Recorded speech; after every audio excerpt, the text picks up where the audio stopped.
Ladies, ukimaliza kukutana na mume wako huwa unafanyaga nini? Zingatia neno mume wako. Hemu wasikie hawa hapa. Mimi naendaga kuoga. Nalalaga tu. Najifuta zangu na wipes nalala.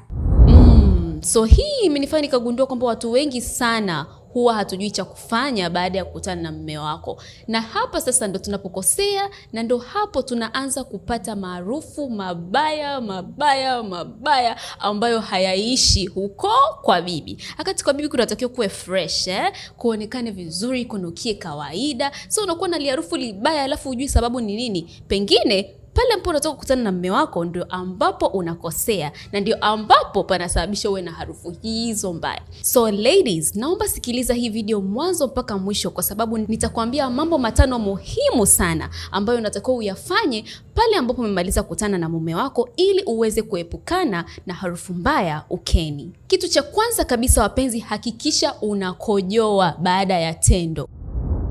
Hakikisha ndani ya dakika 15 hadi dakika 30 baada ya kukutana na mwenza wako umeenda kukojoa ili uweze flush out au kutoa bakteria wabaya ambao watakuwa wameingia katika urethra yako na kuweza kuisafisha, kuepuka UTI na pia kuepuka kupata harufu mbaya ukeni. Na kitu cha pili wapenzi, hakikisha unaosha nje ya uke wako. Yaani ile sehemu ambayo tunaota nywele, ile vulva, sehemu ya nje ya uke wako, hakikisha unaiosha vizuri kabisa. Kama unavyosikia wale wadada pale mwanzoni walisema wanaenda kuoga, na wengi wanapenda akishamaliza tendo anaenda kuoga. Lakini kuoga haina umuhimu sana huku juu. Hiyo ni mambo tu ya kujirefresh na majasho na nini, lakini penye umuhimu zaidi kupaosha ni pale kwenye vulva, pale kwenye uke wako wa nje. Ile sehemu ya nje ambayo inaota nywele, sehemu ya nje ambayo ni nzuri ambayo inakuwa imevimba pale baada ya tendo, right? Hakikisha unaiosha vizuri kwa maji masafi. Lakini hapa sasa kwenye kuiosha wapenzi, hakikisha cha kwanza kabisa usitumie maji ya moto yaliyopitiliza. Yaani unajua kuna watu wengine sana tunapenda maji ya moto, okay? Lakini baada ya tendo hakikisha unapoosha vulva yako usitumie maji ya moto yaliyopitiliza. Kwa sababu maji ya moto yaliyopitiliza ndio yatasababisha sasa uweze kuharibu pH na uweze kupata hayo maharufu baadaye. Kwa hakikisha unaosha na maji ya uvuguvugu au ya baridi. Kama unaweza ya baridi fine, kama hauwezi ya baridi osha na maji ya uvuguvugu pale baada ya tendo. Na pia kama utatumia sabuni wapenzi, hakikisha sabuni unayotumia isiwe kali. Isiwe kali kabisa. Yaani kama una sabuni zako kali kwa baada ya tendo, please iweke pembeni, okay? Tumia sabuni ya kawaida ambayo haina harufu kali, sabuni ambayo ni very mild soap. Achana na sabuni ambazo zina harufu kali, achana na sabuni ambazo ni scented ambazo ukiishika hivi kwanza ukiishika tu sabuni yenyewe inatisha. Achana na hizo sabuni baada ya tendo wapenzi, itakusababishia upoteze au uharibu pH yako na uweze kuwa na harufu mbaya hapo baadaye. Na pia cha kuzingatia zaidi wakati unaosha wapenzi, hakikisha hauoshi kule ndani ambapo umetoka kukutana na mume wako jamani, Hatuchukui maji tukaanza unajua wengine wanafanya hadi duchi, ni ile unachukua maji makali mazito kule ndani kabisa wakati umetoka kufanya tendo. Hapana, hiyo inaharibu pH wapenzi na hiyo inasababisha uweze kupata harufu mbaya hapo baadaye. Unaweza kaona kama ukiwa una maji kwa nguvu kule ndani ndo unafanya uwe na harufu nzuri, ila no, unaharibu mambo, especially kama ni baada ya tendo la ndoa. Kitu cha 3 wapenzi cha kuzingatia, hakikisha unakausha hiyo sehemu vizuri baada ya kutoka kuosha au baada ya kutoka kuoga. So unatoka kuoga au unatoka kunawa chooni, tena maji yako kitandani, umelala na maji kama nini? Girl, ladies, hapa leo naongea na ladies tu. Ladies, hakikisha umemaliza kuosha sehemu yako ya siri vizuri, umemaliza kuiosha vulva yako vizuri, umefuata maelekezo yote ambayo nimekupatia hapa. Basi kausha vizuri, isiwe na maji. Kama tunavyojua, bakteria wengi sana wanapenda sehemu ambazo zina maji, sehemu ambazo ziko moist muda wote. Kwa hiyo pia unapoacha vagina yako ina maji muda wote, umetoka kunawa, hujajikausha maji, unakaribisha hao bakteria, okay? Kwa hakikisha baada ya tendo umetoka kunawa vizuri kabisa. Dija amenielekeza nikiosha naosha hivi, basi umemaliza. Pat dry, yani kausha halafu uende kitandani, okay? Lakini sio utoka na maji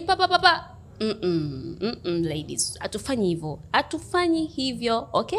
Kwa kuanzia leo hakikisha una pat dry au unakausha baada ya kuosha. Kitu cha 4 wapenzi ni kuhusu chupi ambayo unavaa baada ya tendo.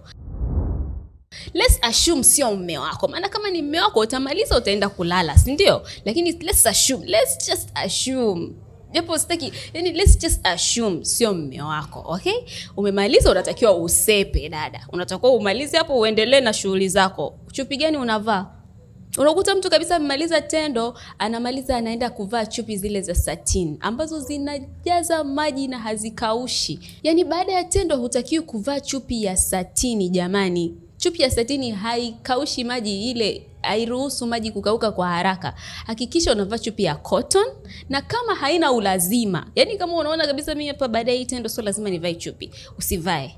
Achana na chupi. Wewe nenda kalale.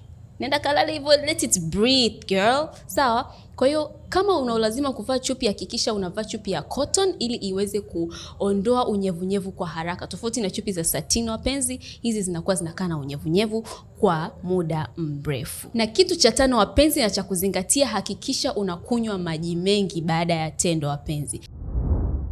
Kwa sababu kwenye tendo vitu vingi vinatokea. Tunatoka majasho, maji yanatumika mengi. Kwa hiyo unatakiwa unywe maji mengi ili uweze kubalance pH ya vagina yako, na maji yana faida nyingi sana kwenye miili yetu. Ila especially after sex, hakikisha unakunywa maji mengi ili uweze kubalance pH ya vagina yako na uweze kubaki na harufu ya kawaida.